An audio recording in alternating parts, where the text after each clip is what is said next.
خير. السلام عليكم ورحمة الله وبركاته. الحمد لله والصلاة والسلام على رسول الله وبعد. আচ্ছা বিসমিল্লাহ।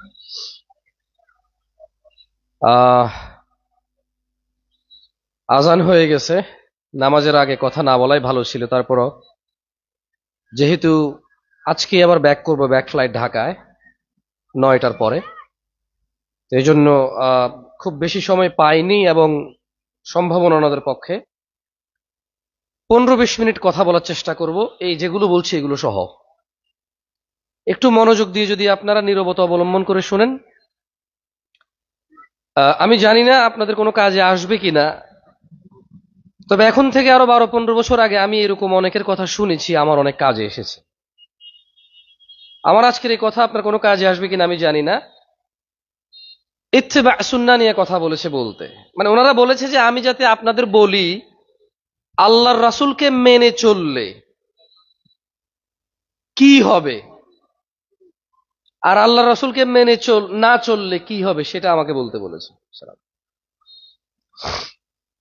প্রথম কথা হলো, সুন্নত আসলে বিদআত আসে, এর অপোজিট শব্দ। শিরিক, তাওহীদ আসলে শিরিক আসে, এটার অপোজিট শব্দ। কেমন?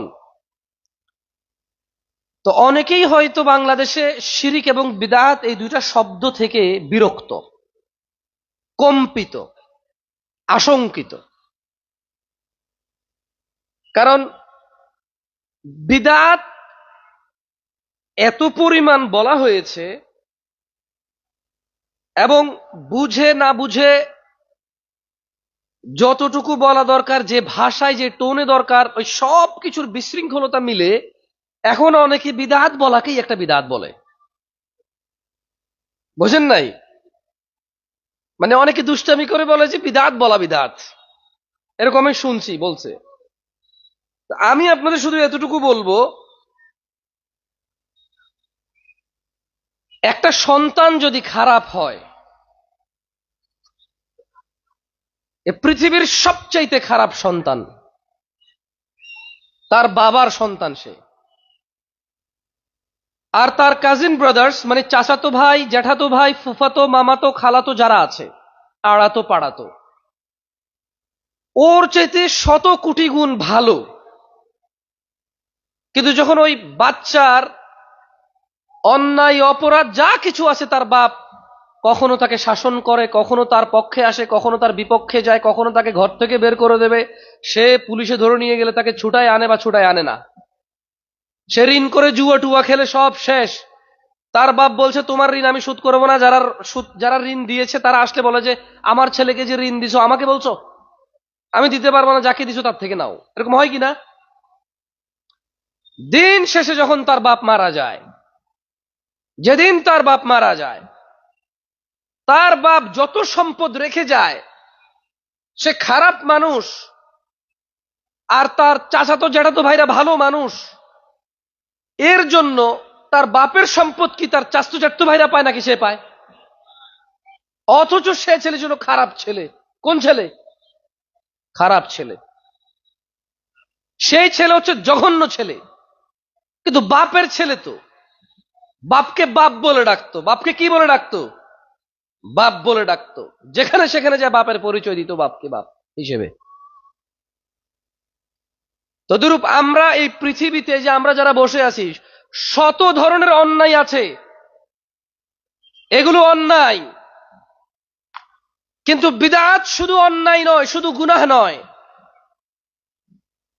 প্লিজ কেউ ভুল বুঝিয়েন না, আমি আবারও বলি, না বুঝলে কোনো সমস্যা নাই। বিদআতের প্রবলেম কোথায়? মানে আপনি, আচ্ছা বিদআতের প্রবলেম নিয়ে বলতেছি, এর আগে একটা কথা বলি যে বিদআত শুনে শুনে আপনারা বিরক্ত, আমিও অনেক কম্পিত যে আসলে কি বলবো এখানে। তবে আমি আজকে হালি শহরবাসী, যারা হালি শহরে উলামায়ে কেরাম রয়েছেন, যারা হালি শহরে আজকে এই সুন্দর আয়োজনে সৌন্দর্যতা বজায় রাখার জন্য কখনো নিজেদের ইচ্ছা, কখনো অনিচ্ছা, নিজেদের পছন্দ অপছন্দ সব কিছুকে ঊর্ধ্বে রেখে যারা আজকে এই ইসলামী জলসার আয়োজনে যারা সবর করেছেন, হয়তো আমার কথা আপনার ভালো লাগে না, কিন্তু আপনি সবর করছেন, আমি আল্লাহর কাছে দোয়া করি আল্লাহ তাআলা আপনাকে সবরের উত্তম প্রতিদান দান করুন। আপনারা হালি শহরবাসী ভিন্ন মত ভিন্ন, আমি এগুলো বলতে যাব না, তবে এটা ঠিক যে আপনারা সবর করছেন। এখানে কোনো কথা আমার আপনার বুঝে আসে না, এখানে কোনো কথা আপনার বিরুদ্ধেই যাচ্ছে হয়তো, কিন্তু এই যে আমরা দূর দূরান্ত থেকে মেহমান এসেছি, আপনারা এইটার পরোয়া করে মেহমানদারিত্ব হিসেবে হলো আপনারা এই যে ধৈর্য ধরতেছেন, আল্লাহ তাআলা আপনাদের উপর সন্তুষ্ট হন এই দোয়া করি, এবং আল্লাহর কাছে দোয়া করি আপনাদের এবং আমাদের, আপনাকে এবং আমাকে আল্লাহ সহি হক দ্বীনুল হক আমাদেরকে তিনি নসিব আতা ফরমা করেন, এটাই দোয়া করি আপনাদের জন্য। দেখেন, মান ইউতিইর রাসূল, যে রাসূলের ইতাআত করে অনুসরণ করে, ফাকাদ আতা আল্লাহ, সে আল্লাহর ইবাদত করে। কেউ যদি বলে আব্দুল্লাহর ছেলে মুস্তাফা আলাইহিস সালাম ডান হাতে খেতে বলেছে, কেন খাবো আমি? কেউ যদি বলে ফাতিমার আব্বা আলাইহিস সালাম ডান পায়ে মসজিদে ঢুকেছে, আমি কেন ঢুকবো? বাম পায়ে টয়লেটে ঢুকেছে, আমি কেন ঢুকবো? কেউ যদি এটা বলে, জেনে নাও তিনি সুবহানাহু ওয়া তাআলা আরশে আযীমের মালিক, জান্নাতের মালিক, জাহান্নামের মালিক, যার কাছে সবার প্রত্যাবর্তন, যিনি সব কিছুর উপর যে কোন সময় ক্ষমতাবান। তিনি বলছেন মান ইউতিইর রাসূল, যে আমার রাসূলের অনুসরণ করে, যে আমার রাসূলের শুনে, যে আমার রাসূলের মানে সাল্লাল্লাহু আলাইহি ওয়াসাল্লাম, ফাকাদ আতা আল্লাহ, ওই শুধু আল্লাহর ইবাদত করছে। যে আমার রাসূলের শুনছে ও আল্লাহর ইবাদত করছে, যে আমার রাসূলরে মানছে ও আল্লাহর ইবাদত করছে, এর বাইরে কেউ আর আল্লাহর ইবাদত করে নাই। এই জন্য ইত্তেবায়ে রাসূল লাগবে। বিদআত শুনে অনেকে হয়তো বিরক্ত, ইস্যুটা দিন তো, আমি আপনাকে বিদআত বানায় দেখাচ্ছি। বিদআত বানানো যায়, সুন্নত বানানো যায় না। যেটা বানানো যায় সেটা বিদআত, যেটা সাব্যস্ত। ওয়ামা ইয়ানতিকু আনিল হাওয়া ইন হুয়া ইল্লা ওয়াহয়ু ইউহা, তিনি সাল্লাল্লাহু আলাইহি সাল্লাম প্রবৃত্তির শিকার হয় না, মন গড়া কথা বলে না। ইন হুয়া ইল্লা ওয়াহয়ু ইউহা, যখন ওহী আসে তখন তিনি বলে। এজন্য সুন্নত বানানো যায় না। যেটা হয়ে এসেছে ওটা সুন্নাহ, যেটা সাব্যস্ত সেটা সুন্নাহ, যেটা বানায় সেটা বিদআত। আসেন, রাগ করিয়েন না কেউ, মাইকে যারা শুনতেছেন একটু মনোযোগ দিয়ে শুনেন, আমি বিদআত বানায় দেখাচ্ছি। এই দেখেন, ইস্যু নিছি। আচ্ছা, আমার সর্দি, নাক দিয়ে পানি পড়তেছে, আমি কষ্ট পাচ্ছি, আমাকে দেখতে অস্বস্তিকর লাগতেছে। সাব্বির ভাই কি করলো? সাব্বির ভাই জ্যাব থেকে টিস্যু দেন, আপনি দেন, আপনি দেন, জ্যাবে ঢুকান আগে, ধরেন আপনার জ্যাবে আছে, দেন, এবার আমার দেন।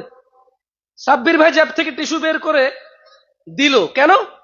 উনি দেখলো যে জামশেদ ভাই ওয়াজ মাহফিল করে, মানুষজন সম্মান করে, নাক দিয়ে পানিগুলা পড়তেছে বেচারার, কেমন দেখতে বিশ্রী খারাপ দেখা যাচ্ছে, অসুন্দর লাগতেছে, এতে ওনার প্রেস্টিজ নষ্ট হচ্ছে। এটা কথার কথা। সাব্বির ভাই একজন মুসলমান দ্বীনী ভাই হিসেবে ভাইয়ের সম্মান রক্ষার্থে কি দিছে? এবার আমি মুসলাম, এই যে উনি আমার উপকার করলো, সাদাকা হিসেবে এটা নাকি পাবে কিনা? এবার এটার বিদআত বানাচ্ছি। দেখেন, সাব্বির ভাই বলল, জামশেদ ভাই একটি সুকে ডান হাতে নিয়ে আরেকটি সুকে বাম হাতে নিয়ে এইভাবে দুইবার বাড়ে দিয়ে এইভাবে নাকের ময়লা ফালালে 3 নেকি হয়। এবার এটা বিদআত হয়ে গেছে, আর নেকি হয় নাই। কি হয় নাই আর? কিন্তু একটু আগে এটা কি ছিল? সাদাকা। একটু আগে কি ছিল? সাদাকা। এখন কি? বিদআত। কেন বিদআত হয়েছে কেউ বলতে পারেন কেন? উনি নেকি সাব্যস্ত করছে এখানে। নেকি সাব্যস্ত, কিন্তু এখানে বিদআত না। উনি যদি আমাকে টিস্যু দিয়ে উপকার করেন, নেকি হবে না? এখানে তাহলে পদ্ধতিটা হচ্ছে বিদআত। উনি একটা পদ্ধতি আবিষ্কার করেছে। আচ্ছা, ওকে, সাব্বির ভাই বলল এইভাবে 1 মিনিট যাবে হাত রাখিয়া। কি হাসতেছেন কেন আপনারা?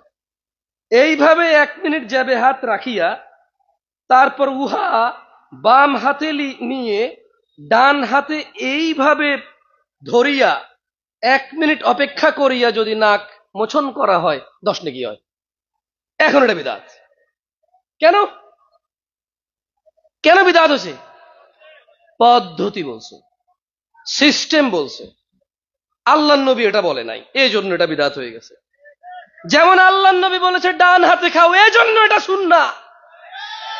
উনি যদি না বলতো, তাহলে পৃথিবীর সব মানুষ যদি বলতো শুধু ডান হাতে খাও নেকি হবে, তাহলে বিদআত হতো না। ওইটা বিদআত। এই বিদআতের লজিক সিম্পল। আজান মাইকে দিলে বিদআত কেন হয় না? কারণ আজান নেকির কাজ না গুনাহের কাজ? এলান যত দূরে যায় তত ভালো না মন্দ? এ মাইকের কাজ হচ্ছে এটাকে দূরে পৌঁছায়। এ মাইক এখানে আলাদা কোনো ধর্ম না। এ মাইক এখানে আলাদা কোনো কি না, ধর্ম না। হালি শহরের মানুষকে শুধু আমি এতটুকু বলবো, যারা আমার ভাইরা আছেন এখনো মাহফিলে উপস্থিত হয়েছেন বা হন নাই, এ মাহফিল হোক চেয়েছেন বা চান নাই, ভাই, ও ভাই, ইত্তাকু রাব্বাকুম, তোমাদের রবের তাকওয়া অবলম্বন করো। আমি বলছি না আমার সব কথা ভালো, অনেক সময় আমি দোষী, কোরআন বলি, সুন্নাহ বলি, আচার ব্যবহার খারাপ করি, বলার পদ্ধতি খারাপ আমার। তোমার দোষ নাই ভাই, আমি মানি কিছু কিছু জায়গায় দোষী আমিও, কারণ আমার বলার পদ্ধতি সুন্নতকে অনুসরণ করে নাই। আমি সুন্নত বলেছি হাদিস থেকে, আমি সুন্নত বলেছি কোরআন থেকে, কিন্তু যে ভাষা ব্যবহার হওয়া উচিত ছিল আমার সুন্নতি পদ্ধতি হওয়া উচিত ছিল, আচার ব্যবহার খারাপ করে ফেলেছি আমি। আমারও দোষ কিছু কিছু জায়গা, আমি স্বীকার করি এটা। সুন্নতকে আঁকড়ে ধরা অত্যন্ত জরুরি। কেন? তিনি সুবহানাহু ওয়া তাআলা বলছেন, ওয়ামা আতাকুমুর রাসূল, যা রাসূল দিয়েছে নিয়ে নাও, ফাখুযুহু, তা নিয়ে নাও, ওয়ামা নাহাকুম আনহু ফান্তাহু, যা থেকে তিনি নিষেধ করেছে তা তোমরা বর্জন করো। দেখেন দিনী ভাইরা, আমি আজকে আমার এই বক্তব্যের শেষ হাদিস বলে বক্তব্য সমাপ্তি করব। একটু মনোযোগ দিয়ে শোনেন। বোনরা যারা আছেন, ভাইরা যারা আছেন, আমি এত ওই গোষ্ঠী ঘরানা বুঝি না। আমি বড় হয়েছি সৌদি আরবে, ওখানে গোষ্ঠী ঘরানা আছে না নাই তাও জানি না। ছোটবেলায় বড় হয়েছি ওখানে, বুঝের বয়সে চলে আসছি বাংলাদেশে, না এখানে শৈশব পাইছি না ওখানে ম্যাচুরিটি পাইছি। আমি আছি এক আমার ঝামেলায়। এখানে আমার কথা বলার ধরন দোষ, বসার ধরন দোষ, বলার ধরন দোষ, হাত নড়ার ধরন দোষ, মাশাআল্লাহ সুবহানাল্লাহ বলা দোষ, সবই দোষ আমার। কারণ আমি এখানে ম্যাচুর সময় এসে শৈশব না পাওয়ার কারণে আমি এখানে আর বড় হইতে পারতেছি না। আর আমি ওখানে শৈশব পেয়েছি, বড় হব, আমি চলে আসছি 20 বছর বয়সে এই দেশে। তো আমি এক ভেজালের মধ্যে আছি, এক দুর্বলতার মধ্যে, আমার এক অপরিপূর্ণতা আমাকে ঘিরে রেখেছে। এটা আমাকে আর বাড়তে দিচ্ছে না। আপনাদেরকে আমার শেষ হাদিসটা বলে চলে যাব। সেটা হচ্ছে, আপনার কাছে কেন মনে হয় যে এই ভালো কাজটা, এই সুন্দর কাজটা, এত সুন্দর কাজ, এত ভালো কাজ আল্লাহর নবী দিয়ে যায়নি, আপনাকে করতে হবে? এটা আপনার কাছে কেন মনে হয়? আমি জানি না এর কোনো জবাব আছে কিনা আপনাদের কাছে। আরে তোমরা এখানে দাঁড়ায় আসো, ঢুকলে কত ভালো লাগতো জানো, পুরা মাঠ এমনি ভরা থাকতো, দেখা সেই লাগতো দেখে। তুমি তো এখানে আসো নাই কোনোদিন, আগে একবার আইসো, আসার পরে দেখবা মাঠে যত মানুষ বেশি থাকে হুজুর তত গরম হয়। না, জাযাকুমুল্লাহ খাইর, তোমরা যেখানে আছো ওখানেই থাকো, নাহলে আমি আরো বেশি গরম হয়ে যাবো পরে। হ্যাঁ হ্যাঁ হ্যাঁ, না না না, হয় হয় হয় হয়। অনেক সময় এই মাইকে হুজুর ভুল করে কেন জানো? হুজুর ভুল করে কারণ হুজুর দেখেছে লোক আর লোক, আরে আমি তো সেরা, নে ক যেমনি ইচ্ছে এমনি ক, আমারে করবে কে, কি করবে কে আমারে, কিন্তু বের হলে গ্রেপ্তার করে চলে যায়। এরপরে বলে যে আমি আসলে সরকারের বিরুদ্ধে বলতে চাই নাই, এটা আসলে ভুল বুঝাবুঝি হয়েছে, আমি আর কখনো বলবো না। অনেক সময় আমি এরকম কথা বলি, ভুল হয়ে যায়, আমি বলি না যে দুঃখিত, ঠিক আছে, ভুল বুঝা একটা, বুঝে আর কখনো না করা একটা, কিন্তু ভয় আর একটা, বুঝেন নাই? দেখেন, আইন আব্দুল্লাহ ইবনে মাসউদ রাদিয়াল্লাহু আনহু قال, মনোযোগ দিয়ে শুনিও, কেমন ছোট ভাই? ওকে, মনোযোগ দিয়ে শুনিও ভাইয়া। হ্যাঁ, আব্দুল্লাহ ইবনে মাসউদ রাদিয়াল্লাহু আনহু থেকে বর্ণিত, তিনি বলেন, আল্লাহ নবী সাল্লাল্লাহু আলাইহি সাল্লাম বলেছেন, ইন্নাহু লাইসা শাইউন ইউকাররিবুকুম ইলাল জান্নাহ ইল্লা ক্বাদ আমারতুকুম বিহি। আমরা কথা বলছি ইত্তিবা সুন্নাহ কি নিয়ে? জোরে বলো, কি নিয়ে? আল্লাহর নবীর অনুসরণ নিয়ে। কি নিয়ে? আল্লাহর নবীর অনুসরণ নিয়ে। তুমি দেখো আল্লাহর নবী কি বলতেছে, বলছে যে নিশ্চয়ই এমন সকল কিছু যা তোমাদের জান্নাতের নিকটবর্তী করে, এমন সকল কিছু আমি তোমাদের নির্দেশ দিয়েছি, একটাও বাদ দেই নাই। সুবহানাল্লাহ। মানে কি বললে নেকি হয়, কি বললে জান্নাত পায়, কি করলে জান্নাত পায়, কি করলে ইবাদত হয়, কি করলে ভদ্র হয়, কি করলে সভ্য হয়। ইন্নাহু লাইসা শাইউন, এমন কোন কিছু নাই, ইউকাররিবুকুম ইলাল জান্নাহ, যা তোমাদের জান্নাতের কাছে নিয়ে যায়, ইল্লা ক্বাদ আমারতুকুম বিহি, অথচ আমি মুস্তাফা সাল্লাল্লাহু আলাইহি ওয়াসাল্লাম তোমাদের নির্দেশ দেই নাই এমন একটা বিষয় নাই। ওয়া ইন্নাহু ওয়ালাইসা শাইউন ইউকাররিবুকুম ইলান নার, এবং এমন কোন কিছু নাই যা তোমাদের জাহান্নামে নিয়ে যাবে, ক্বাদ নাহাইতুকুম আন, অথচ আমি মুস্তাফা তোমাদের নিষেধ করে নাই সাল্লাল্লাহু আলাইহি ওয়াসাল্লাম। ইত্তিবা রাসূলের বাহিরে কোনো অপশন পৃথিবীর কারোর জন্য নাই। আপনি যা খুশি বলতে পারেন, করতে পারেন, আপনার যা খুশি, আপনি যত খুশি লোক আপনার, আপনি যতজনই হন আর যত বেশি হন, আল্লাহর রাসূল সাল্লাল্লাহু আলাইহি ওয়াসাল্লাম এমন কিছু বাদ দেয়নি যেটা জান্নাতের কাছে নিয়ে যায়, আদেশ করেনি, আর এমন কিছু বাদ দেয়নি যা জাহান্নামে নিয়ে যায়, নিষেধ করেনি। আমি আল্লাহর কাছে দোয়া করি আল্লাহ তাআলা আমাকে এবং আপনাদের সবাইকে ক্ষমা করুন। আমি আল্লাহর কাছে দোয়া করি আল্লাহ তাআলা ইবাদত করার ক্ষেত্রে এটা যে নেকি, এটা যে ভালো, এটা যে সওয়াব, এটা যে আল্লাহ খুশি হয়, এগুলো আল্লাহর রাসূলের পক্ষ থেকে, কোরআন থেকে সাব্যস্ত কিনা সেটা বুঝার আগ্রহ আমাদের হৃদয় দান করুন আল্লাহ। আকুলু কওলি হাযা ওয়াস্তাগফিরুল্লাহ লি ওয়া লিসাইরিল মুমিনিন ফাস্তাগফিরুহু ইন্নাহুল গফুরুর রহিম। সবাই আল্লাহর কাছে নিজের জন্য ক্ষমা চান, আমি আল্লাহর কাছে ক্ষমা চাই। সুবহানাকাল্লাহুম্মা ওয়া বিহামদিকা। Mobile mobile mobile